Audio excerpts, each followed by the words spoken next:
Loren Schumacher, sometimes called Lewis, for whatever reason. When I was born October the 23rd, 31, my parents elected to call me by my middle name, so it's kind of confusing for me and everybody. I normally am called Loren, but on some of my records you'll find Lewis L. Schumacher. And what else did you want me to? Where were you born? I was born in LaRose, Illinois. Now everyone knows where LaRose, Illinois is, right? You've heard of it. If you haven't, it's midway between Chicago and St. Louis. Probably 250 miles each way. Is farm country. I tell people that I got out of there as soon as I could. You didn't like it? Hard work. And well, tell me, what kind of hard work did you do? I was helping my father farm for about 10 years before I went in the Marine Corps in 1950. And so I went in the Marine Corps August the 25th, 50, and went to boot camp. Oh, before you talking about the boot camp, what school did you go? LaRose High School. A little bit about that school. There was like upper 30s, maybe 40 students. That's it. Small town, small school. And Norma went to the same school. But it's the kind of school and education that you could say, well, I was tutored, because every teacher knew you by your first name the first day of school. It was so small, you know. So there's advantages to that and probably disadvantages. But I graduated from there, as did my wife. So you are high school? Yes. High school sweethearts. Well, he wasn't in the school when I went. I went my sophomore, junior, and senior years, and he had already graduated. Oh. But I knew of him because in those small areas, everybody knows everybody. Right. What kind of work did you do in your father's farm? Farming, drove the tractor a lot. In That's that not area, hard work. international. Just driving the truck. Yeah. In that area, international harvester tractors, H&M series. Yeah. Long days, hard work, hot. It just, with the conditions that I was in, it did not fit what I thought I wanted. Okay. So on the 25th of August, 1950, I went from this farmhouse to the road and walked 3 miles to Washburn, Illinois, and caught the bus to Peoria, which was about 30 miles. And the reason I did that really is I had some unusual conditions. My mother died when I was 13. My dad took on a housekeeper and later married, and none of that meshed. She was not good for me, and I wasn't good for her. So that motivated me to, once I started hearing about the Korean War, June of 50, I thought, oh, maybe that's an opportunity. So going to the war is an opportunity. You may lose your life there. Oh, yes. Oh, yeah. Because this stepmother was zeroed in to the fact that I would stay there and do what she told me to do until I was 21. I was not. I didn't tell her. You weren't that happy. I was not willing to do that.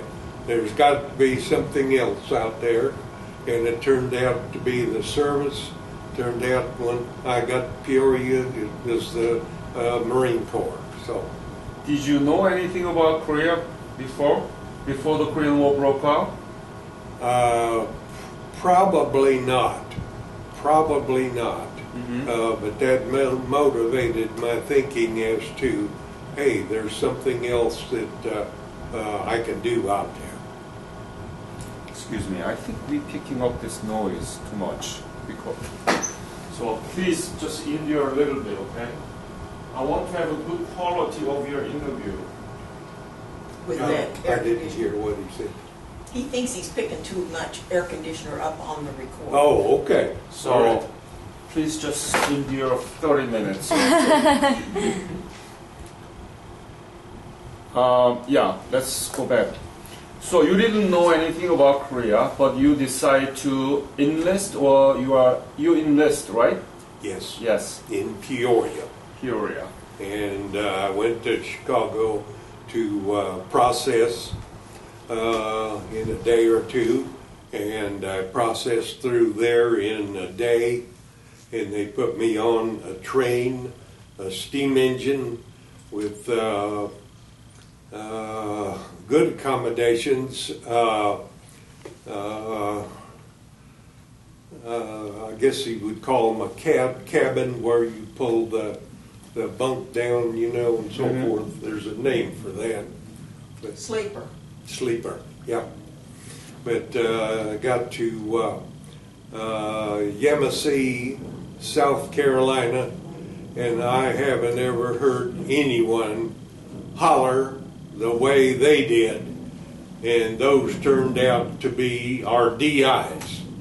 Now, there were several on the train, probably 10, 20, 30, that was going in for boot camp, which lasted... Was in South Carolina, right? South Carolina. Yeah. Parris Island, South Carolina, is at Beaufort, and that's where I did my boot from August, approximately the end of August, to the end of November. Could you spell the Parris Island? What is spell it? Parris, or is it PE? What's that? Parris Island. Oh, Parrisisland.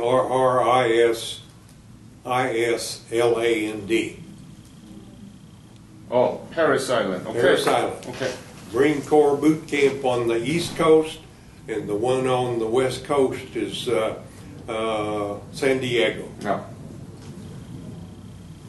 So, what was your specialty? What in the Marine? Going through boot camp, I just did what it took, as did everyone else, to become a Marine, because going through boot camp, you weren't a Marine until you graduated from boot camp. I graduated from boot camp. They put us on a train for Camp Lejeune, North Carolina. That's the home of the 2nd Infantry Division, the 2nd Marine Division. Yeah. And I was in Charlie Company, 8th Marines there, and did some training there. And later on, they said, "Well, your battalion has been selected to go to the Mediterranean by ship, stay aboard ship, and so forth, and you'll be in the Mediterranean in case there's any eventuality arises for military action." So I left on that March of 51, and I returned to Camp Lejeune, North Carolina, approximately October of 52. Continued my training at Camp Lejeune there, which is basically infantry tactics, and went home for Christmas leave that year, which would have been December of 50. I came back, and in January of 51, they called me down to the first sergeant's office, and he said, "Loren, you're going to be on the 18th replacement draft for Korea." And I didn't say anything, but I thought, well, if I'm replacing someone, what happened to the guy I'm replacing? Killed, wounded, rotated out, because in Korea it was 12-month tours. If you went in on January, you'd be there unless something happened until the following January. Of course, these drafts were monthly, and they were very large. They tended to replace the Marines that had done their year, replace Marines that had been wounded or killed or something like that. So I went back home to Central Illinois for a few more days of vacation, and caught a Super Connie, which is triple tail Hughes aircraft out of Chicago to Los Angeles, and that was quite an experience, because at that time that was a high-tech plane.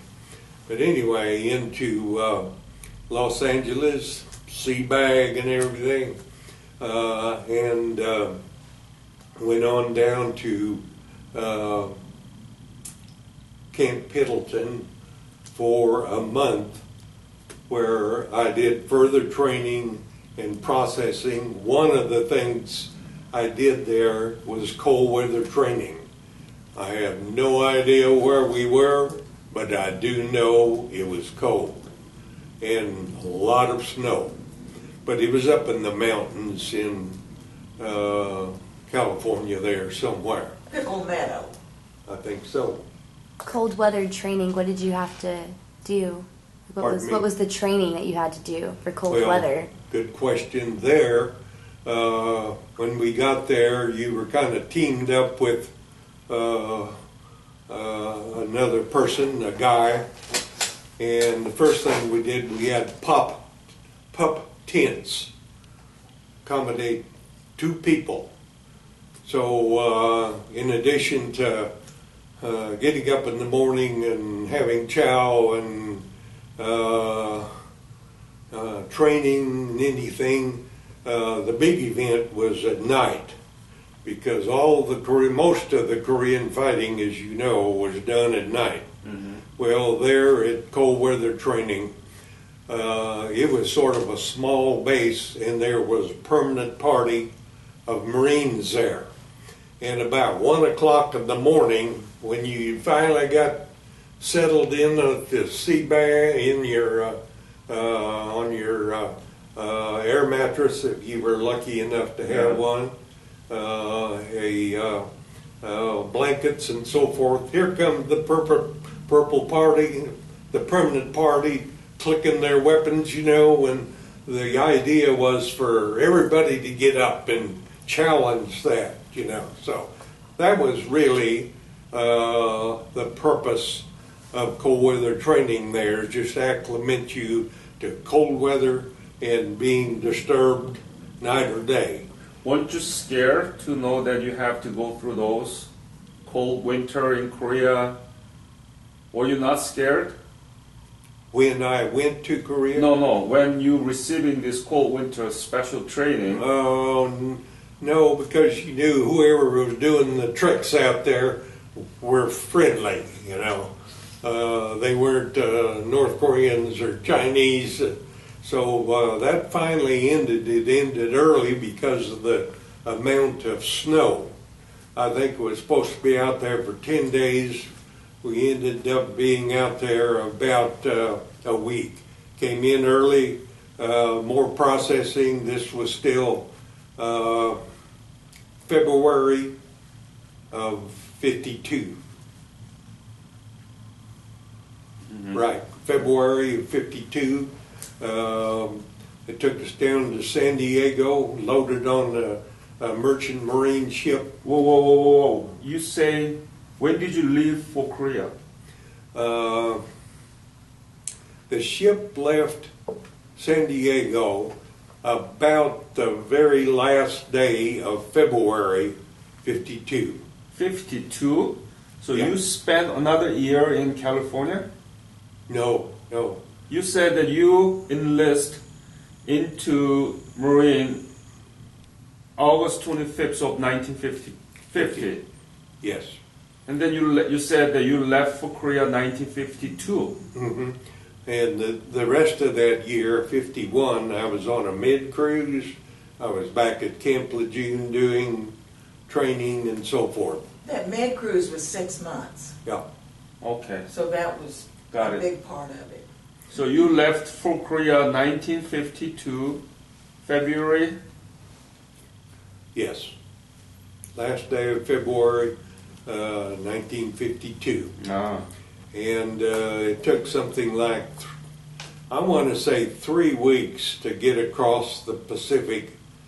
And I've heard others say 2 weeks, so I'm not firm on that. But we stopped in Kobe, in Japan. And I happened to have a little, I hadn't had my hair trimmed up like I should have. So what that caused is the lieutenant came around and he was picking out people that would do patrol. He wanted to do patrol in Kobe this like 2 nights. And he says, "Schumacher, you're on MP duty. Your hair's too long." You know, so he had his ideas how he was going to pick those. But when I got to Korea, When was it? When did you leave for Korea from Japan? well, it was all in 1st of March. March. Okay. Yeah. And where did you land? Left San Diego. No. Where in Korea? Did you go to Busan or Incheon? I don't think either one. I don't know. It wasn't Busan. It was up farther because the ship docked, we got off, and we went to shore, and our Marine sergeants were there to pick us up. Schumacher, Fox Company, 5th Marines. Joe Blow, Fox Company, 5th Marines. Another sergeant there would call them off.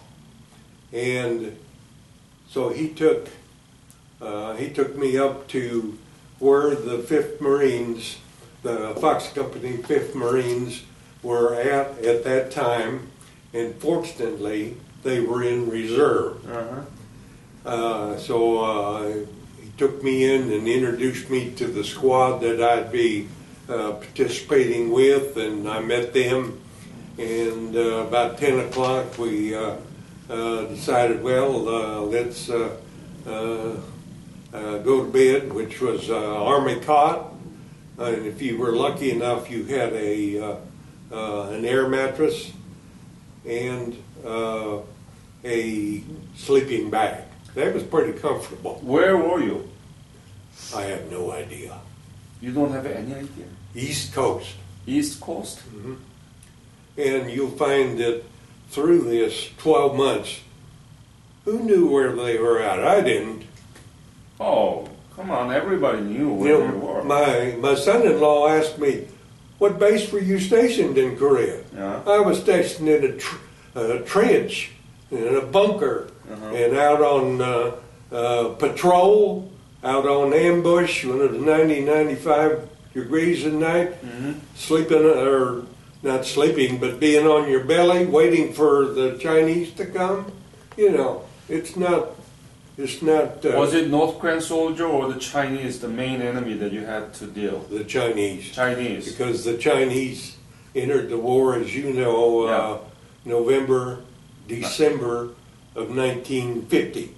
It's October 1950, actually. They crossed the Yalu River, Right. October 4th. And then what happened up at Yalu, I wasn't there at that time. But we withdrew Yeah. and went back down to the 38th parallel. So that's where I was when I went in. I was on the 38th parallel on the east side. Okay. Hilly, mountainous, Yeah. and Punchable? I've heard of that, but I was not on Okay. Punch Bowl. And as I was mentioning about being introduced to the squad that I was going to be assigned to, and went to bed about, I'd say, 10 o'clock, and kind of drifting off, and pretty soon, boom! And as it turned out, there was a 105 howitzer right back of the tent firing introductory fire every 10 minutes. So you try to get asleep, oh, I'm just about asleep, boom, you know. So that lasted all night, and we were in that reserve area for, I'm going to say, a couple more weeks, and we were sent out to the line on the 38th, the east, on the east end, mountains, hilly, and another guy and myself was assigned to this little bunker. Wasn't very big, but we were right where it was a big cliff, and we could look down there, and it was a long ways down there. But there we did 50% watch for any activity, Chinese, listening, whatever's going on. And so I would take the first watch starting when it was dark, 8 o'clock, 9 o'clock. Okay, I'll do 2 hours. And I did 2 hours, and I'll pull the other guy out and say, it's your turn. Come out here for 2 hours. I'm going to sleep. So that lasted for days. And about the end of these months, and all of this is 1952.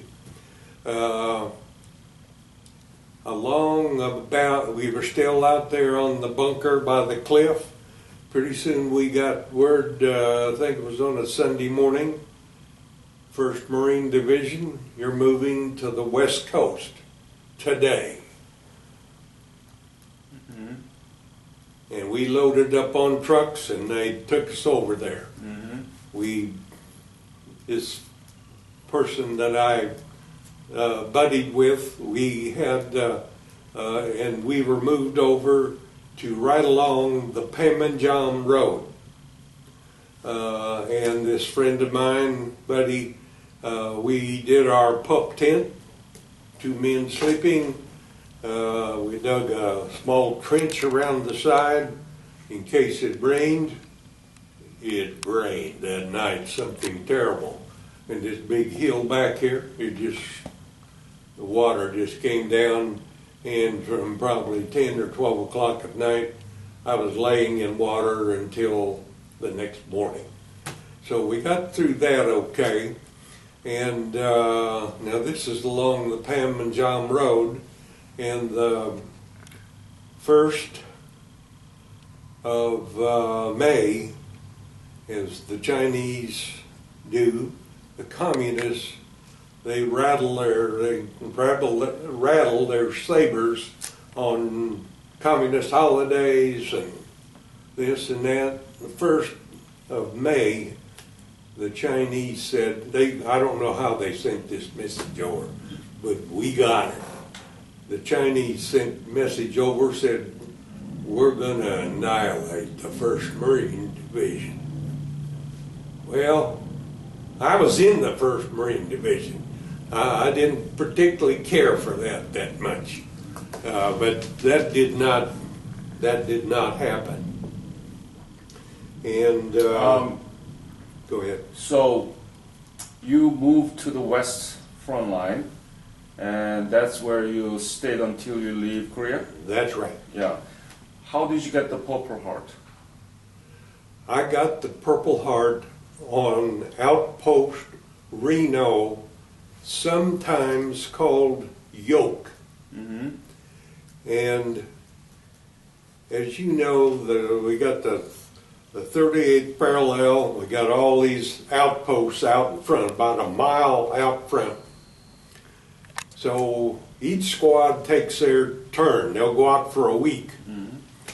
Okay, first platoon, third squad, it's your turn to go out there on yoke. We went out, and Lieutenant Charles. It's okay, you don't have to. Well, I'll get it in a minute. Charles Little. Yeah. Lieutenant Charles Little was our first platoon leader, a lieutenant. So he took the squad out, and first night, pretty uneventful, but you could always plan on the Chinese throwing in what we call some incoming. So every afternoon, here it came, 15 or 20 rounds, and I suppose they were zeroing in positions that they wanted to have their mortars and artillery zeroed in on. But anyway, most every afternoon we got incoming, and you knew, stay low, or get down in a trench or whatever. First night on Yoke or Reno, not too bad. 100% watch, because you were very vulnerable on an outpost. Because you're out there, however many men there are, well, the Chinese can envelop that in no time flat. Second night we were out there, I looked out, and I'll be darned if it wasn't the Chinese coming over the wire fence. Threw a grenade out, and next, I was on the 38th parallel side. By that I mean I was facing our MLR. The guys on the other side was facing China. But anyway, after I saw him coming over the concertina wire, the shell came in. I have no idea where it came from, but it landed in a pit right in front of me. So in other words, I was standing watch here. We had sandbags probably that high, and on the outside of that we had a pit that had been used for trash and so forth. That shell, and it had to be a very large shell, Chinese, it hid in that pit. Well, to do that, it couldn't have missed me 1 foot, 2 foot, because it had to come from the back. So it probably came over my shoulder, I don't know. But the result of that was that it just blew dirt and sandbags and trash all over. And at that moment, I could not see, I could not hear because of the concussion. So I was stationed on the outpost, and the outpost, as you know, about the size of a football field, with a trench around the perimeter, sandbags, a couple machine guns on each end. Lieutenant Little realized, hey, we're overrun. It turned out to be a Chinese battalion. There were 37 of us defending that outpost. We were attacked by a Chinese battalion. But the way we saved our rear end is that Captain Fusen was company commander on line. And the only communication we had out there was one of these small radios, PRC-6, I think they are.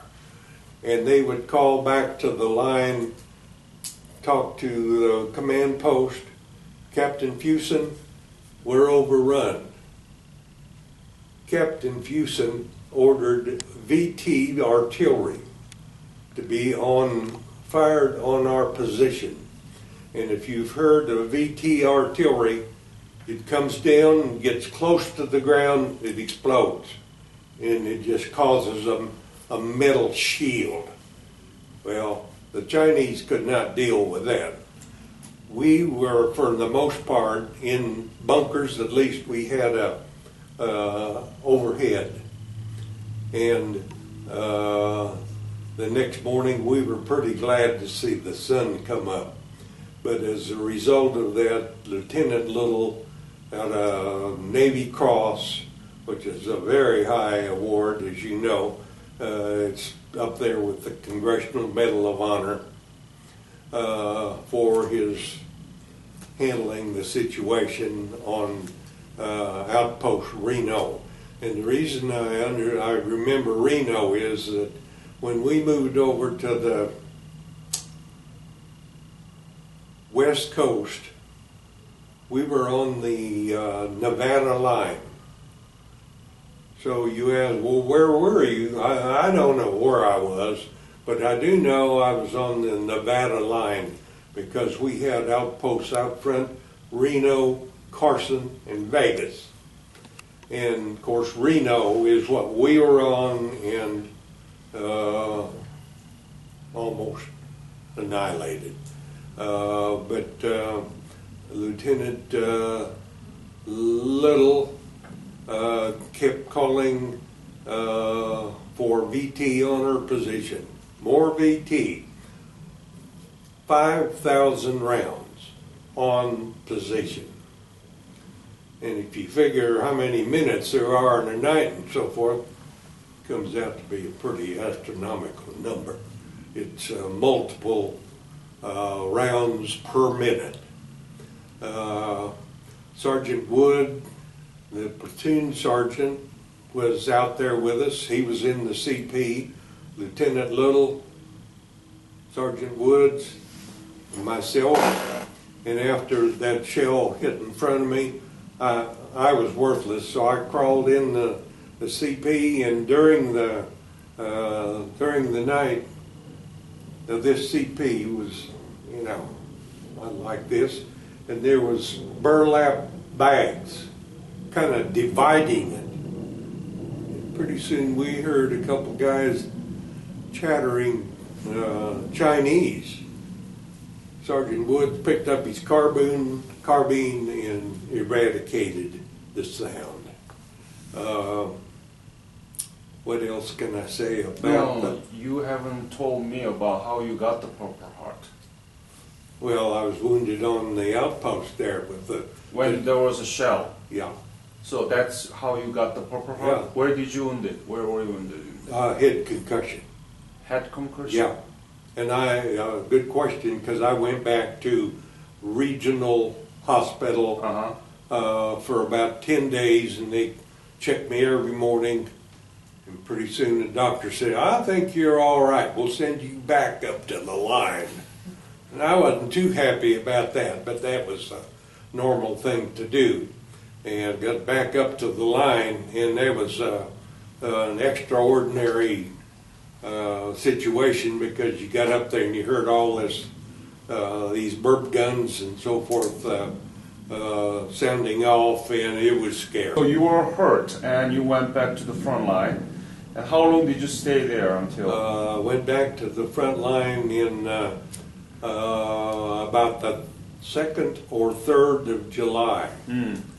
The reason I remember that is that midnight came, July the 4th, every gun, every mortar, every howitzer that the UN or US had at their disposal, I'd just throw a number out of it. They fired 100 rounds out to the Chinese, and that was our celebration. Yeah. And so that was Close to July 4th, Independence Day. Pardon? Close to Independence Day, July 4th.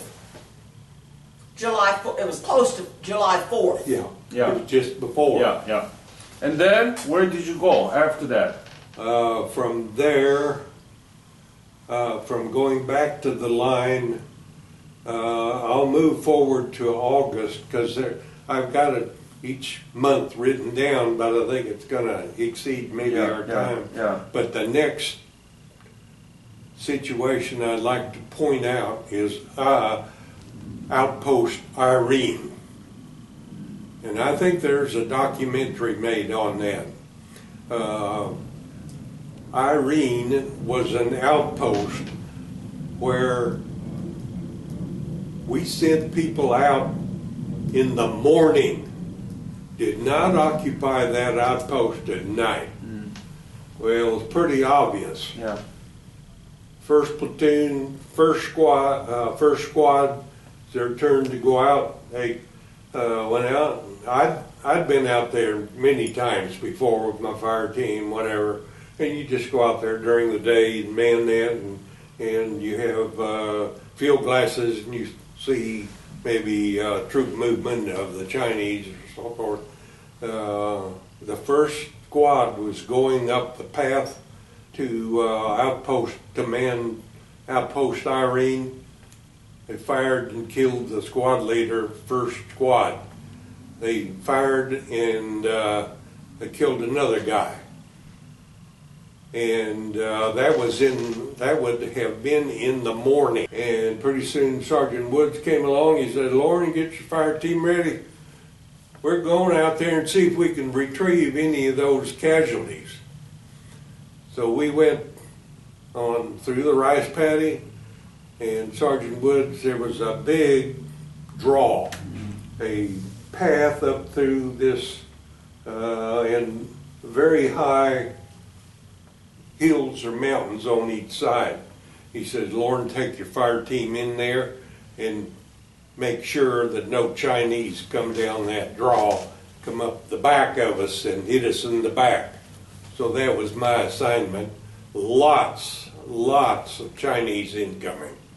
You're lucky if you ever got out of there without getting hit. You are I very didn't lucky. get hit. Yeah, you are. But one of the guys on that in that squad got the Congressional Medal of Honor, and I got him in my book Yeah. here, but I don't think. Yeah.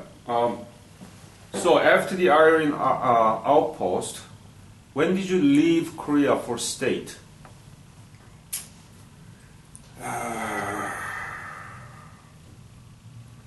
I would say middle of February. Of 1953? I got back to San Francisco, Treasure Island, March the 11th, 52. Processed there 3 You days. said 52, honey. 53. 53. 53, right? Yeah. Yeah. Processed there, and they gave me my orders, and where do you think I was going? Back to Camp Lejeune, North Carolina, which is the 2nd Marine Division, mostly advanced infantry training. So I said, okay, but I got back there, and I did not want a career of 20 years of that type training and whatever. So I got out, went home, married Norma. We were around LaRose, Illinois for a little while, and I ended up joining the Air Force. So I'm one of the guys that have been in 2 different services. Right. The Marine Corps 3 years, the Air Force 17. So you had so many occasions, so many encounters where that you might have been killed. Right? Oh yeah, Yeah. no doubt about it. It's not even thinkable. What did you feel about your service that you might lose your life in a country where you never heard about? Well, That's a good question. But I think the Marine training is so intense that you don't worry too much about that. If you have to give your life, you give it to the Marine Corps. And there's no better organization on the face of the earth. See, such a loyalty comes from Marine, huh? I know this.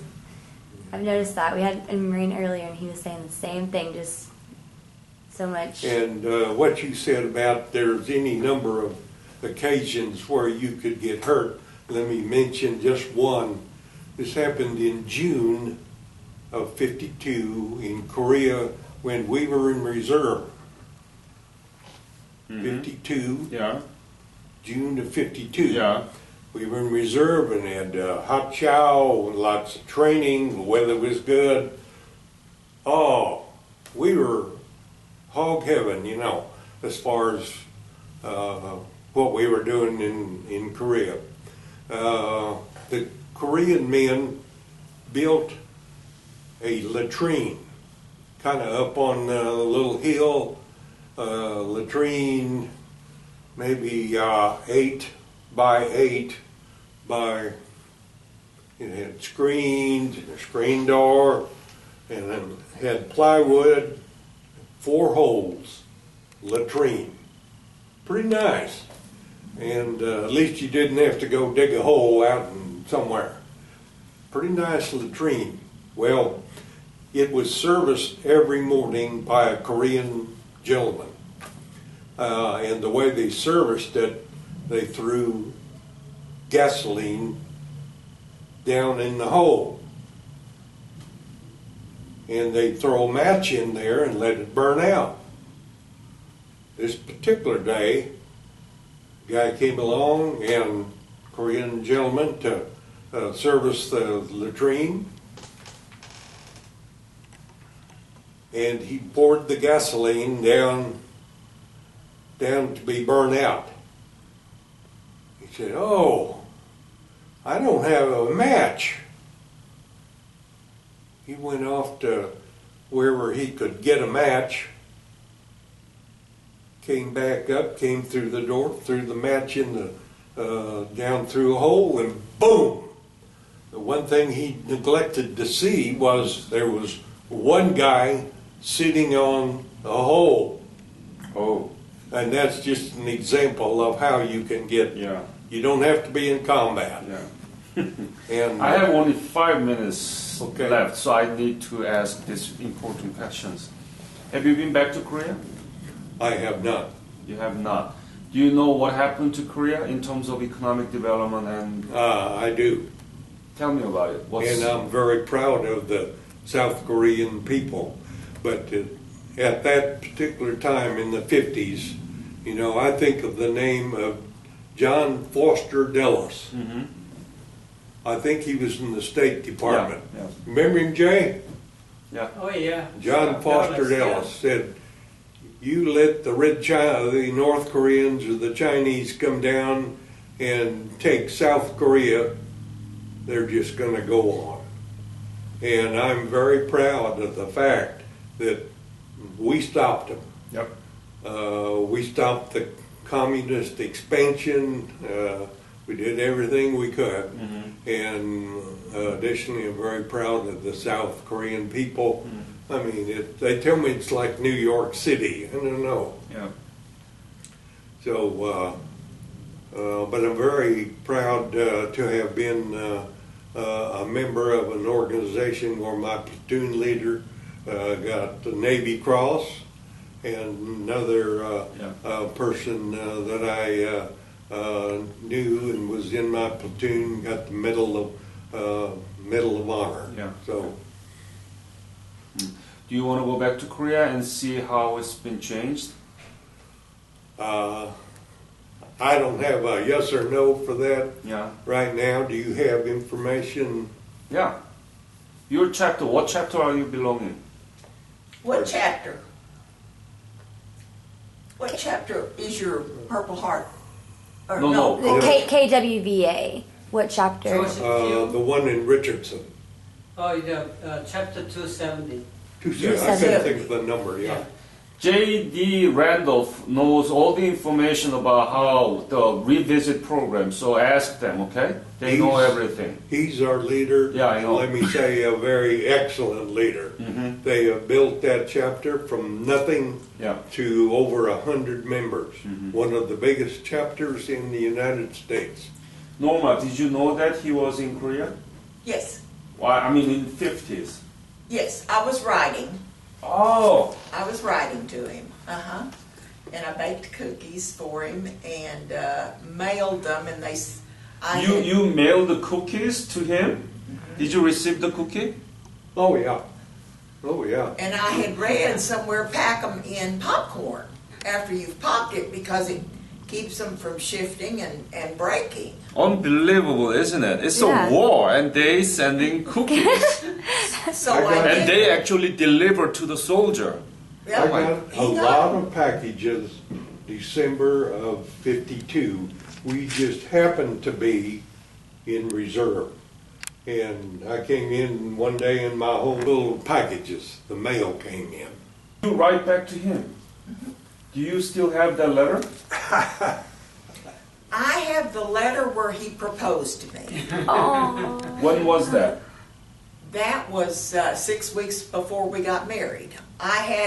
When I first saw No, him. when? 1952? I'm sorry, 53, September 12th, 53. September 12th of 53? Uh-huh. And I wrote to her and proposed to her from, remember I was sent back to Camp Lejeune, North Carolina. I've got it at home. Our grandkids have read it, and they never make a comment, but he was pretty much telling me how it was going to be. Oh, he promised so many things, right? Right. Yeah. And it was just that Marine Corps training, and I just loved it because I was very patriotic from the time I heard about Pearl Harbor. I started saving foil. We had a foil ball about that big. Now, what they ever did with it, I don't know. But we had a lot of fun, and we thought we were doing good, Okay. saving foil. I want to thank you for your fight for the Korean nation. Well, Koreans never forget. my pleasure.